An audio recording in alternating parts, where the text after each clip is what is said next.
Iron डोम का पहली बार शुरुआत किया गया था वो इजराइल की कंपनी राफेल डिफेंस ने किया था। आप राफेल जहाज मत सोचिएगा, राफेल जहाज को फ्रांस की कंपनी डसाल्ट बनाती है, जबकि आयरन डोम को इजराइल की कंपनी रफाल बनाती है। तो आयरन डोम का पहला इस्तेमाल किया गया था 2011 में किया गया था, और इस्तेमाल करने के 6 दिन बाद ही इस पर हमले हुए थे, जिसने पूरी तरह हम लोग को न्यूट्रल किया था। ये आयरन डोम क्यों कहते हैं? आयरन मतलब होता है लोहा, और डोम का मतलब एक गुंबद टाइप का। इस तरह से शहरों को एक लोहे की समझिए कि एक प्रोटेक्शन देता है, इसलिए इसका नाम आयरन डोम रखा गया। हालांकि शुरुआत में कहा गया था इसका कासम प्रोटेक्शन नाम रहना चाहिए, क्योंकि जो भी गाजा से रॉकेट हमले होते हैं वो कासम कैटेगरी के रॉकेट ही हमले होते हैं। ये कैसे काम करता है? इसका सबसे छोटा जो वर्जन होता है वो आयरन डोम होता है, बाकी सब इससे ज्यादा एडवांस होता है। लेकिन इजराइल को सबसे ज्यादा जरूरत जो है वो की है। आयरन डोम जो सिस्टम है वो 3 कैटेगरी में काम करता है। सबसे पहले उसका रडार होता है, उसके बाद कंट्रोल सिस्टम होता है जो पता लगाता है कि मिसाइल की स्पीड कितनी है और कहां जाके गिरेगा। उसके बाद होता है लॉन्चर जो मिसाइल को मारता है, यहां से आयरन डोम नाम की जो मिसाइल है उसको यहां से मारता है। तो ये 3 सिस्टम होता है। तो दिमाग में बैठा के रखना है कि 3 सिस्टम, यहां से दुश्मन का मिसाइल मारेगा तो 3 सिस्टम द्वारा उसे न्यूट्रलाइज किया जाएगा। अब एक एक करके इन तीनों को हम लोग समझते हैं। आयरन डोम सिस्टम को मूवेबल होते हैं, वो किसी भी तरह से गाड़ियों पे, ट्रक पे ले जाके एक जगह से दूसरे जगह पे ले जाया जा सकता है। तो इसे इजीली मूव किया जा सकता है और कहीं एक जगह फिक्स कर दिया जाता है। जैसे ही हमास या गाजा पट्टी से कोई भी रॉकेट को दागा जाता है, आपको पता है कि ये लोग कासम रॉकेट को दागते हैं, ये लगभग छोटा रॉकेट होता है, इसमें खुद के गाइडेंस सिस्टम नहीं होता है। कई बार ये रॉकेट तो गाजा में से दागिएगा तो गाजे में गिर जाता है, कभी कभी दिवाली का रॉकेट हम लोग भी छोड़ते हैं तो अपने आ जाके गिर जाता है। तो इसमें कोई गाइडेंस सिस्टम नहीं है। इसी वजह से देखेंगे ये 2000-3000 मारते हैं, क्योंकि इनको भी नहीं पता है कि कौन कहां जाके गिरेगा। ये आर्मी वगैरह पे नहीं, कहीं जाके गिरे बस उधर जाके गिरना चाहिए। तो इनको जैसे ये लोग यहां से दागते हैं तो ये जो आयरन डोम पूरा सिस्टम है, इसका रडार सबसे पहले इसे डिटेक्ट करता है, कि पकड़ता है कि रडार में कहां आ रहा है, और रडार सिग्नल से जब उसको पकड़ लिया जाता है, इस रडार से ये रडार को इजीली मूव कराया जा सकता है एक जगह से दूसरी जगह पे। इस आयरन डोम का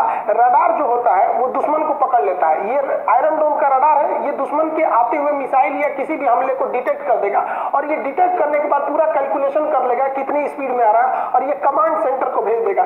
कमांड सेंटर का डिसाइड करेगा कि इसको मार के गिराना है कि नहीं, ये इंटरसेप्टर मिसाइल से इसे मार के गिरा देगा। रडार पकड़ने के बाद ये रडार इसको भेज देती है कंट्रोल सिस्टम को। कंट्रोल सिस्टम जो होता है ये एक पूरी तरह से इसके अंदर बैठे रहते हैं लोग, जो मैनुअली भी कंट्रोल करते हैं, ऑटोमेटिक भी कंट्रोल हो सकता है। तो यहाँ भेजा जाता है, यहाँ पे ये लोग डिसाइड करते हैं कि ये रॉकेट कहाँ जाके गिरने वाला है, क्या इससे कोई बढ़िया चीज नुकसान होगी या किसी आदमी का लॉस हो सकता है या कोई इंडस्ट्रियल एरिया डिस्ट्रॉय हो सकती है, तब ये मिसाइल को लॉन्च करने का ऑर्डर देंगे। या ऑटोमेटिक भी लगा के छोड़ देंगे तो वो भी दिखा देगा कि प्रोटेक्टेड एरिया में गिरेगा कि नॉन प्रोटेक्टेड एरिया।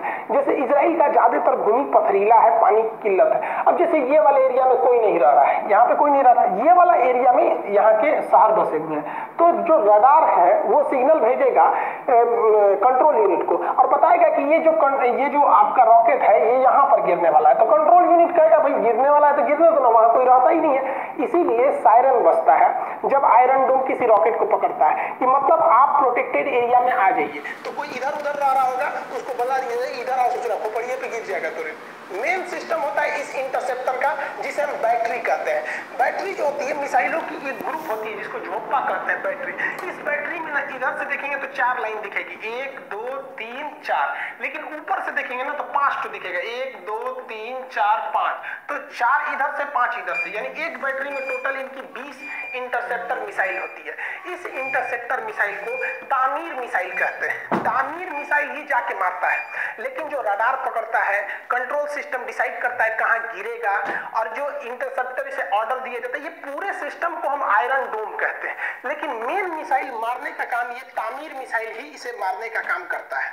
आयरन डोम की एक बैटरी में 20 तो तामीर इंटरसेप्टर मिसाइल होती है। इंटरसेप्टर मतलब होता है जो दूसरे को जाके मारता है। लेकिन इस तामीर मिसाइल की खराबी क्या है, इसके पास किसी भी टाइप का नेविगेशन सिस्टम, मतलब आप कहिए तो इसके पास खुद का रडार नहीं होता है।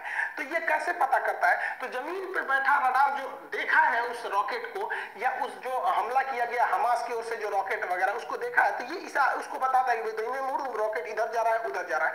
तो ये अपने गाइडेंस का यूज नहीं करता है, बल्कि इस रडार के गाइडेंस का यूज करके उसे इंटरसेप्ट करता है। अब इस मिसाइल में 2 चीजें होती हैं। एक जो आगे का वारहेड होता है, ये नोक यहाँ पर, इस पे इलेक्ट्रिक ऑप्टिकल वेव रहते हैं। ये इलेक्ट्रिकल ऑप्टिकल वेव चारों ओर निकलते रहते हैं, ये दिखते नहीं है लेकिन वेव निकलते हैं। और इनमें खासियत क्या होता है कि कोई भी इंसान, कोई भी चीज अगर इस वेव से टकराएगी तो इसके पीछे एक फ्रेगमेंट में सेंसर लगा हुआ है जिसमें टुकड़ों में बारूद भरा हुआ है, छोटे छोटे टुकड़ों में। इससे कोई भी चीज इसके पास से अगर गई तो ये तुरंत बता देगा कि मेरे बगल से कुछ गुजरा है, ये खुद को फाड़ लेता है। तो ध्यान दीजिएगा कि ये जो तामीर मिसाइल है, ये आमने सामने कभी किसी मिसाइल को नहीं मारता है, बल्कि जब ये किसी मिसाइल के बगल से गुजर रहा होता है तो इसके बगल से जो मिसाइल गुजरती है तो इसके द्वारा जो वेव निकल रही है, ये जो वेव निकल रहे हैं, ये वेव क्या करता है, इसको पता चल जाता है कि मेरे बगल से कोई गुजरा है, खुद को फाड़ लो। तो ये क्या करता है, खुद को फाड़ लेता है, जिस वजह से इसके साथ साथ ये भी डूब जाता है। तो कहते हैं ना, हम तो डूबे सनम तुम्हें भी ले डूबेंगे, वही काम करता है ये किसी भी मिसाइलों को आमने सामने हिट करता है, बगल से यहाँ पर। अब इस तरह से हिट करेगा ये, ताकि इसको ज्यादा से ज्यादा क्षति पहुंच सके। तो इस वजह से आप ये मत सोचिएगा कि 90 डिग्री पे आमने सामने लकड़ी चीर रहा है, वैसे नहीं होगा। जैसे यहाँ देखिए, ये है आपका तामीर मिसाइल, ये मार रेडिएशन छोड़ा हुआ है अपना। अब कोई भी इसके संपर्क में, जैसे देखिए ये उधर से संपर्क में आया है, ये टूटेगा और ये पूरी तरह से ब्लास्ट कर जाएगा। तो याद रखिएगा, ये पैरेलली जाके ब्लास्ट करता है, 90 डिग्री पे नहीं। जब कभी भी तामीर मिसाइल इस तरह से रहता है तो ये बहुत ज्यादा घातक हो जाता है और इसके बचने की संभावना ना हो जाती है। इसलिए कहा जाता है 90% ही कारगर होता है, 10% में कभी कभी ये मिस कर जाता है। अगर ये 90 डिग्री पे होगा, ऐसे दुश्मन का मिसाइल ऐसे है और ये ऐसे जाएगा, तो इसमें बचने की संभावना इसकी ज्यादा हो जाती है, इसलिए ये तरीका अनसक्सेस हो जाता है। इसको कैसे समझेंगे, जैसे समझिए, ये है हमारा तामीर मिसाइल। यहाँ देखिए, ये कलम जो है, ये मिसाइल है, इसमें हम ये जो कागज जोड़ दिए हैं, ये बता रहा है कि इससे क्या निकल रहा है, ऑप्टिकल वेव्स निकल रहे हैं। अब कोई भी मिसाइल इसके बगल से गुजरेगा, तो बगल से गुजरेगा तो इस ऑप्टिकल वेव से टकरा जाएगा, और जैसे टकराएगा इससे तो ब्लास्ट हो जाएगा। लेकिन अगर कोई 90 डिग्री सामने से निकल गया तो इस ऑप्टिकल वेव से वो नहीं टकरा पाएगा, जिस वजह से उसके बचने की संभावना ज्यादा हो जाती है। इस वजह से ही 90 डिग्री पे जब भी कोई मिसाइल आती है, जैसे यहां से आया और ये इधर गया, तो ये 90 डिग्री ये आमने सामने होता है तो बहुत कम चांसेस है। कभी कभी तो दो मिसाइल सामने से ही जाती है और दोनों 90 डिग्री पे रहती है, तो ये दोनों निकल जाते हैं सब वहां पर। इजराइल ने इसमें सुधार किया और क्या किया, इस मिसाइल में विंग्स वगैरह को और एडवांस किया, जिससे कि ये अपनी दिशा बदल ले। और अगर मिसाइल एक बार मिस कर जाता है तो ये दिशा बदल के उसको पीछे से आके, रडार उसको कहता है अरे रे पीछे से चोटिया, उसको चोटिया, तो पीछे से जाके ससुरा उसको चोटिया के मार देता है, उसको पिछवा से मार देता है उसको। यानी एक बार मिस हो गया कोई दिक्कत नहीं, लौट के आएगा फिर मारेगा, दौड़ा दौड़ा के मारता है, बहुत खतरनाक है ये तामीर मिसाइल। याद रखिएगा, आयरन डोम और तामीर मिसाइल में अंतर है यहाँ पर। अब जैसे यहाँ देखिए, ये दो मिसाइल ससुरे इधर थे, सब दुश्मन के, ये वाले मिसाइल हैं दुश्मन के हैं और ये आपका तामीर मिसाइल है। ये लोग भाग रहे हैं, लोग दौड़े दौड़े मारो मारो मारो, इजराइल पे गिरो, इजराइल पे गिरो। इस ससुरा बगल से जाएगा, कहेगा चाचा कहाँ, जेरूसलम, चलिए चलिए चलिए, आइए आइए, बीचों में घुसेगा और खुद को फाड़ लेगा। ये भी गए, काम खत्म। तो आप देखेंगे इजराइल जो है ना, बहुत खतरनाक दुश्मन के जहाजों को मारते, मिसाइलों को मार देता है। अब जैसे ये लोग आगे सूर्याइले आ रहे हैं मुंह उठा के, चलो चलो मारो मारो मारो मारो, वहां पे आइए, अगले से आके कहेगा आइए आइए पधारिए यहाँ पर। और जैसे ही आएंगे इसके सेंसर में टकराएंगे, ये खुद को फटेगा, ये दोनों लोग फट जाएंगे। आयरन डोम किसी भी वेदर कंडीशन में, चाहे बारिश हो रही हो, तूफान आ रहा हो, किसी भी वेदर कंडीशन में जाके दुश्मन को मार सकता है, ये ऑल वेदर काम कर सकता है। आयरन डोम मिसाइल जो है वो किसी भी मिसाइल को बहुत हाइट पे जाके इंटरसेप्ट करता है, जिस वजह से इसका फ्रेगमेंट और कचरा नीचे आने से पहले ही डिस्ट्रॉय हो जाता है। ये पूरा डे नाइट मैच खेलता है, एकदम 20-20 वाला, दिन में भी काम करेगा, रात में भी करेगा, बहुत ज्यादा हाइट पर भी काम करेगा। किसी भी तरह का मौसम रहे, खराब मौसम रहे या अच्छा मौसम रहे, ये दुश्मन को धूल चटा देता है। कोई भी मिसाइल यहाँ गिरती है उसको 90% तक ये मिसाइल उसे गिरा देता है। लेकिन हर चीज की कुछ ना कुछ कमजोरियां होती हैं। इसकी भी एक खराबी क्या है कि ये बहुत महंगा है। एक इंटरसेप्टर जो मिसाइल निकलती है वो आती है 30 लाख रुपए में, और लोगों की जान को बचाने के लिए। और इंटरसेप्टर मिसाइल का एक कंसेप्ट होता है कि दो मिसाइलों को एक साथ मारा जाता है, क्योंकि अगर मान लीजिए एक तो मिसाइल 90 डिग्री पे निकल गई तो दूसरी वाली उसको जाके इंटरसेप्ट कर दे। तो अगर हमास एक तो कासिम रॉकेट मारता है तो हमास का एक कासिम रॉकेट आता है 3 लाख में, और इनका एक इंटरसेप्टर आता है 30 लाख रुपया में। और दो छोड़ना पड़ता है, यानी उनके 3 लाख के लिए उनको 60 लाख रुपया खर्चा करना पड़ता है। लेकिन इन लोग की जान की अहमियत है, इन लोग की संख्या भी बहुत कम है और इन लोग के पैसा की कोई कमी नहीं है। और हमास वगैरह के पास फंडिंग डायरेक्ट नहीं आती है, इधर उधर से इलीगली तरीके से छुपा के ही फंडिंग आती है। तो पहला इसका कॉस्ट बहुत खतरनाक है, लेकिन इजराइल ने इस कॉस्ट का भी काट निकाल लिया है, आगे समझाएंगे। दूसरा, इसका एक सैचुरेशन पॉइंट होता है। किसी भी चीज का एक क्षमता होती है कि कितने मिसाइलों को ये काउंटर कर सकता है। हालांकि इजराइल में जितने भी ये चीजें लगे हैं सब आपस में जुड़े हुए हैं। अगर किसी आयरन डोम के पास 200 मिसाइलें एक पास आ जाएंगी तो इसके बैटरी में तो केवल 20 ही है, तो भाई ये 20 को मार देगा और अगल बगल वाले को मैसेज भेज देगा, सोच रहा हमारा पे 200 आया है, तो वो भी आके इधर उधर मार देंगे सब। लेकिन सबकी एक कैपेसिटी होती है। मान के चलिए कि जहां 400 आयरन डोम की इंटरसेप्टर मिसाइलें हैं और वहां पे अगर 600 आ जाएगा तो जेन्युइन है कि भैया आपको तो बहुत ज्यादा लॉस हो जाएगा। तो इसी वजह से कुछ गिर जाते हैं। तो इस बार देखे होंगे इजराइल को भी अच्छा खासा लॉस हुआ है और हमास को तो ज्यादा लॉस हमेशा फिलिस्तीन और हमास को होता है, क्योंकि ये लोग काफी ज्यादा एडवांस है। अत्यधिक खर्चीला होने के कारण इजराइल इसके नई टेक्नोलॉजी पर काम कर रहा है, जिसमें ये लेजर बीम का यूज करेगा और इसका नाम रखेगा आयरन बीम। ये क्या करेगा, दुश्मन के जो भी रॉकेट वगैरह है उस पर ये मिसाइल न मार के आयरन बीम मारेगा। एक तरह का लाइट हो जाएगा यहाँ पे। तो ये क्या है, इलेक्ट्रिक से जनरेट हो जाएगा। ये तो खर्चा होने वाला चीज नहीं है, एकदम पैसा कम हो जाएगा यहाँ पर। तो वही लगा देगा, दुश्मन का जहाज हवा में उड़ जाएगा। एकदम समझिए जिस तरह से भारत का काली किस तरह से अगर किसी चीज पे डायरेक्ट इंपैक्ट कर दे तो उसके सेल वगैरह को खराब कर सकता है, बाहरी कवर वगैरह को खराब कर सकता है, उसी तरह ये भी काम करेगा आयरन बीम। तो आयरन डोम जो कॉस्टली था उसका ये तोड़ है। अभी इस पर रिसर्च है, 2023 या 24 तक इसे इजराइल में शामिल कर लिया जाएगा।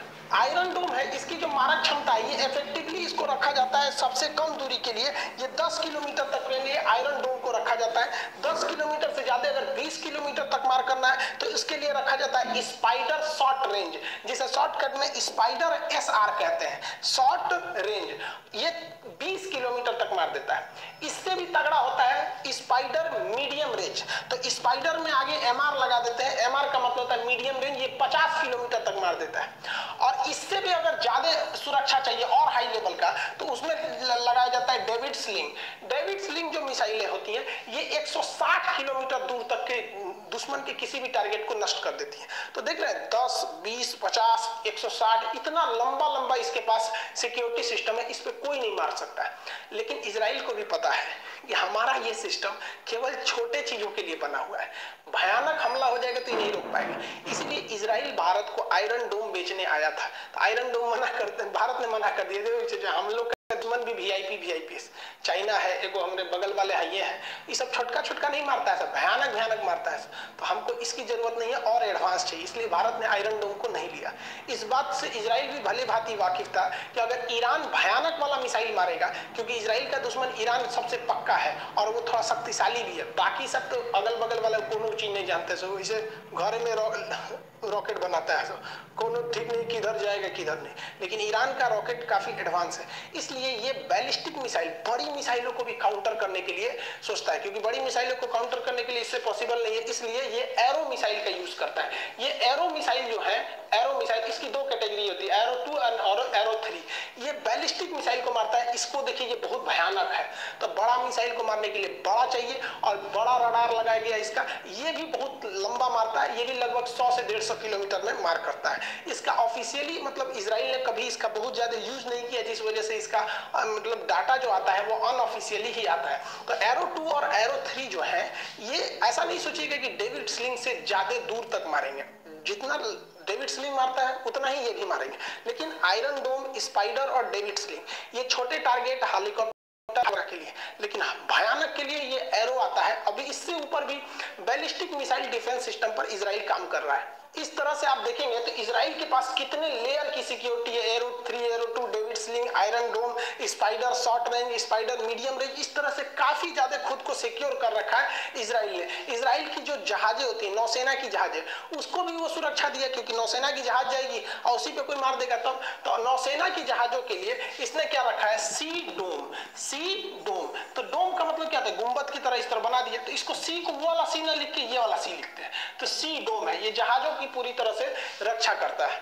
सी डोम के अंदर बहुत सारी बैटरी होती है, जिसके अंदर इंटरसेप्टर मिसाइलें जैसे ही रडार के नजर में कोई दुश्मन का जहाज या ड्रोन कुछ भी आता है ये मार गिराती है। जैसे ये दुश्मन का जहाज है, इसने 2 मिसाइलें को फायर किया है। अब इसमें क्या है कि जो सी ड्रोन का रडार है, ये रडार उसको डिटेक्ट करेगा और रडार डिटेक्ट करने के बाद क्या करेगा, मिसाइल लॉन्च करने का ऑर्डर देगा। जैसे ये देखिए सीबीएसई बोर्ड वाला देख लिया उसको, अब वो ऑर्डर दे देगा मिसाइल मारने के लिए। यहाँ से निकलती है, अब वो रडार से इसे डिटेक्ट कर रही है और यहाँ आके इसको डिस्ट्रॉय कर देंगी सब। वहां भी दिखा दिया और यहाँ आके दोनों एक दूसरे को इंटरसेप्ट करके नष्ट कर देंगे सब। और ये किसी भी तरह के सिक्योरिटी को दे सकता है। अब दुश्मन का कोई भी मिसाइल आए उसको ये जाके इजीली इंटरसेप्ट करके गिरा देता है, चाहे वो हेलीकॉप्टर से। जैसे यहाँ हेलीकॉप्टर से देखेंगे एक मिसाइल मारा गया है और एक हेलीकॉप्टर है, तो यहाँ से 2 रॉकेट गया है, एक मिसाइल को मार दिया, एक हेलीकॉप्टर को मार के गिरा देगा। अगर कोई पनडुब्बी से मार रहा है नीचे नीचे, तो ये जाके उसका रडार उस पनडुब्बी को भी ढूंढ के वहां से फायर किए गए मिसाइल को भी मार के काउंटर करके गिरा देता है। अगर कोई ड्रोन वगैरह है, आजकल ड्रोन का बहुत यूज हो रहा है, तो ड्रोन को भी तगड़ा करके दौड़ा के पूरी तरह से उजाड़ देता है इस ड्रोन को। ये पूरी तरह एक शिप को एक तरह से डोम यानी गोल गुंबद की तरह दे देता है, इसलिए इसे सी डोम कहते हैं। इजराइल इतना ताकतवर है और इतना एडवांस है, इसीलिए इजराइल जिंदा भी बचा है। और इजराइल जो है वो सीज फायर भी कर दिया है। जरा आप खुद सोच के देखिए कि अगर इजराइल के इतना पावरफुल हमास रहता या गाजा उतना पावरफुल उतना एडवांस रहता है और इजराइल गाजा की तरह कमजोर रहता टेक्नोलॉजी के मामले में, तो क्या ये उसको सरेंडर करने का मौका देता? नहीं देता। इसलिए अंतरराष्ट्रीय मैटर पे क्या मैटर करता है कि हमारी युद्ध में हमारी सेना कितनी ताकतवर है। आप याद कीजिए 1962 में जब चाइना हमारे ऊपर एक तरफा हमला कर रहा था, तो हम लोग उतने पावरफुल नहीं थे, हमारे सैनिकों के पास बूट नहीं था, कैनवास के जूता पहने थे। उस समय रूस भी बचाने नहीं आया था, क्योंकि चाइना की आदत है जब दुनिया बिजी रहती है तभी हमला कर देता है। उस समय रूस खुद ही अमेरिका से बिजी चल रहा था क्यूबन मिसाइल क्राइसिस को लेके। इवन आप पाकिस्तान को भी देखिए, जब हम लोगों ने उसे 1971 में धो दिया और उसका पूर्वी पाकिस्तान छीन लिया और बांग्लादेश बन गया, तो क्या पाकिस्तान को बचाने चाइना आया? नहीं आ पाया। तो इसलिए सबको कहते हैं कि इंटरनेशनल मैटर पे खुद का टेक्नोलॉजी, खुद का पैसा, यही सब काम आता है। इसलिए भारत सरकार को भी चाहिए कि दूसरे देशों पर आत्मनिर्भर न हो। दूसरे देशों पर अगर हम निर्भर रहेंगे तो दिक्कत हो जाएगा। हमें अपनी टेक्नोलॉजी पर आत्मनिर्भर होना पड़ेगा। और इसमें अभी जैसे अमेरिका हो गया, फ्रांस हो गया, इन लोग का डिफेंस इतना अच्छा कैसे हो गया? इनकी मिसाइलें अच्छी क्यों गई? क्योंकि इन्होंने प्राइवेट सेक्टर को आगे किया। अगर भारत में भी रिलायंस हो गया, अडानी, टाटा, ये बहुत कम लेवल पे अभी भाग ले रहे हैं। अगर इन्हें बहुत ज्यादा लेवल पे भाग लेने दिया जाएगा तो ये भी बहुत एक से एक हथियार बनाएंगे। भारत सरकार को क्या है भाई, इनसे खरीद ले, इन पर बैन लगा दे कि आप अपनी टेक्नोलॉजी दूसरे को नहीं दे सकते। और इसमें डरना नहीं चाहिए, कोई दूसरे की टेक्नोलॉजी कॉपी नहीं कर सकता, क्योंकि कॉपीराइट चला जाएगा उस पर। किसी भी चीज कॉपीराइट चला जाता है, आपको उसमें कुछ ना कुछ चेंज करने ही पड़ जाएंगे। वरना राफेल तो हम भी खरीद के लाए, क्या अपना बना लेंगे? नहीं बना पाते हैं, क्योंकि उसका ना मॉडल बना पाए, काफी सब पे होता है। तो आई होप भारत सरकार को भी इस पे कदम बढ़ाना चाहिए और आने वाले 10-20 साल में हम भी अपने देश को देख सके कि एक शक्तिशाली देश के रूप में जो किसी भी विदेशी दबाव में काम न करे। आई होप आप इसे समझे होंगे। मिलेंगे नेक्स्ट क्लास में। जय हिंद।